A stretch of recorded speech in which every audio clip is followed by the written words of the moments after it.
Milasika fa ty tanindrazana mirehiretsika fa mifankaty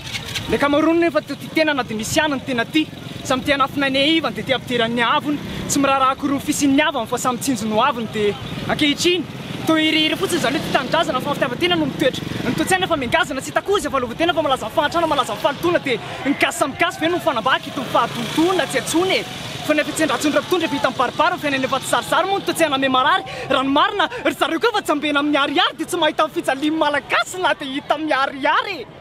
tsy tia ampitovy fahisaka ankehitriny tsy tia ampitovy fahisana ankehitriny satria ny androany tsy homaly fa tia hanavaka ny tsapa amin'ny hoe olo tsy mifaly fa finareta ave mahita andreo namana mijaljalany tsisy trano tsy mitavina trano tsy mikaly tsy teo anisan'ireo mpamitaka na koa teo anisan'ireo mpamotika ny fitiavam-bola ame manjaka toe-tsaina ame manjoko teo anisan'ireo anampy fa tsy iraisana amin'ireo mpamadika ka mboary le fisaina raha tokoby fa mifamadika fa tsika gasy mila mifanaja naiza koa hoe mifanojo tsy tokony izy mihitsy gasy ifamitaka na koa izy gasy ifametaka fa fatokisa tsara mpiarabela de efa toy mihitsy zany hoe famitaka tsy hoe rehefa tsy tiana sasany de tsy havana fa hisitasitaka de tsy mijanona mbola misy zavatra kobo fa manitikitika fa raha ty tanindrazana laha tsy ao mpiray-tanindrazana milaha fa zay ifikifika tsy hoe mahanitra sansarina hoe tsy tiana de ifikifika fa reny ary mety topotena kelandra eny mety ho faragisitra fa manivy-teny ao zay mandray manivy-teny ao zay manatsofony fa ny anaty asa soratra tiako iraikitra tsy hain'olona fa tsy tony vovoka mora tsofony ary tsy anisan'ny manadanja fa mety tsy alinanao satria izy fofony ary tsy anisan'ny mahafinaritra fa tsy haiko na tsapanao hoe misy fafiny fa masina ny taniko hoe ka tsiko ny teniko samy manala ny zava-misy fa ny angam-panahy iny tsy afeniko asa sarotra hono ny asa soratra ka nampiasako ny sexe nandresako ny peniko